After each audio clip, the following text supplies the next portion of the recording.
Finally Subhadra योजनार चतुर्थ किस्ती केबे मिलिबो ताहार ऑफिशियली अनाउंसमेंट हो सारी। जो हिताधिकारी माने अपेक्षा कर रही जे चतुर्थ किस्ती केबे मिलिबो तार डेट टी अनाउंसमेंट केबे करा जिवो श्रीमती प्रभाती परिडा द्वारा यही अनाउंसमेंट हो सारी। ताहा सहित श्रीमती प्रभाती परिडा आहुरी मध्य घोषणा करिसेंती जे जो हिताधिकारी माने नुआ करी आवेदन करने पई अपेक्षा करी रहिथिले सेमानक पई मध्य गोटे खुशी खबर घोषणा करिसेंती। कारण एबे सुभद्रा पोर्टाल टी को पुणी थे खोली दि जाइए। आपण माने जो माने नुआ करी आवेदन करने पई चाहूथिले से माने एबे पुणी थे आउ थे नुआ करी आवेदन करि परिबे। ताहले दर्शक बंधु सुभद्रा योजनार चतुर्थ किस्ती मार्च मास 8 तारिख दिन मिलिया जाउची। हाँ दर्शक बंधु श्रीमती प्रभाती परिडा कहवा अनुसार आसंता मार्च 8 तारिख दिन सुभद्रा योजनार चतुर्थ किस्ती मिलिया जाउची। आहुरी मध्य प्रभाती परिडा कहिसंती जे जो हिताधिकारी माने नुआ करी आवेदन करने पई चाहूचंती सेमाने मध्य नवेम्बर मास 1 तारिख ठारू आरंभ करी नवेम्बर मास 30 तारिख भितर से माने आवेदन करि परिबे। हाँ दर्शक बंधु नवेम्बर 1 ठारू सुभद्रा योजना पोर्टाल टी खोली दि जाइए। जो हिताधिकारी माने नुआ करी आवेदन करने पई चाहूथिले सेमाने नवेम्बर 1 तारिख ठारू सुभद्रा योजना रे आवेदन करि परिबे। आहुरी गोटे बड़ कथा हेउची एई सुभद्रा योजना आवेदन को लेकिन आहुरी गोटे बड़ घोषणा मध्य करा जाइछि जे जो हिताधिकारी महिला माने सुभद्रा योजना रे आवेदन करने पई चाहूचंती सेमानंकु 21 वर्ष रु ऊर्ध्व होइतिबा आवश्यक आ 60 वर्ष रु कम होइतिबा आवश्यक। ता सहित जदि जो महिला माने जदि सरकारक तरफ मासकु 1500 टंका रु ऊर्ध्व भत्ता किंबा विभिन्न प्रकार सहायता पाउछंती सेमानंकु सुभद्रा टंकाटी मिलिबो नाही। आहुरी मध्य जो छात्री माने विभिन्न शिक्षानुष्ठान रु वार्षिक 18,000 टंका रु ऊर्ध्व स्कॉलरशिप पाउछंती सेमानंकु मध्य एई सुभद्रा टंकाटी मिलिबो नाही।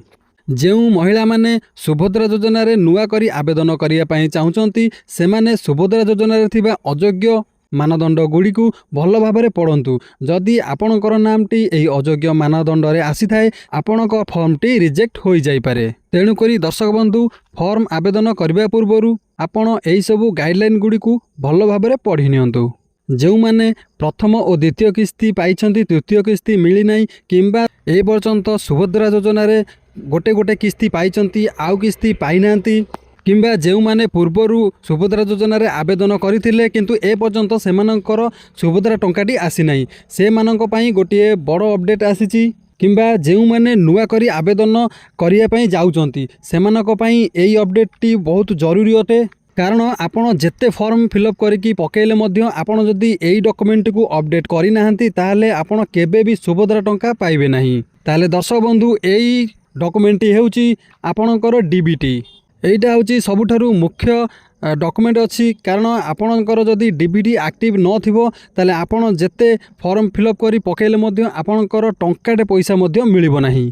आ गोटे रहा आधार कार्ड रे मोबाइल नंबर लिंक आपणकर आधार कार्ड रे जदि आपणक मोबाइल नंबर लिंक नाही ताहले मध्य आपणकु सुभद्रा टंका मिलिबो नाही। तेणुकरी दर्शक बंधु आपणकर मार्च मास 8 तारिख रे जो चतुर्थ किस्ती मिलिया पई जाउची ता पूर्वरु आपण एई डॉक्यूमेंट गुडी को भल भाव में जांच करंतु। जो माने चतुर्थ किस्ती की अपेक्षा करी रहिचंती सेमाने एई मासे 2 मासे भितरे आपणकर एई डॉक्यूमेंट गुडी को भल भाव में रेडी करंतु।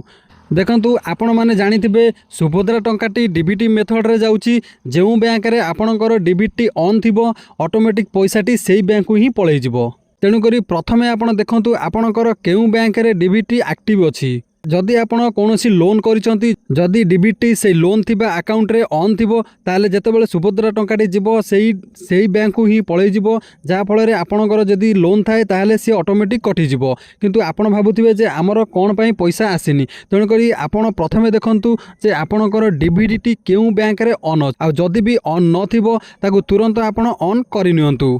आउरी गोटे बड़ कथा होउची आधार कार्ड रे जो मोबाइल नंबर लिंक करिथिबे सेई मोबाइल नंबर टी को आपण बैंक रे मध्य लिंक करे नियंतु। ताले दर्शक बंधु चतुर्थ किस्ती मिलिबा पूर्वरु आपण एई सब काम गुडी को निहाती करंतु। जदि वीडियोटी भल लगी थाए लाइक करंतु शेयर करंतु। जदि चैनल को नुआ करी आछंती चैनल को सब्सक्राइब करी पाखे थिया बेल आइकन को प्रेस करंतु। रहूची जय जगन्नाथ।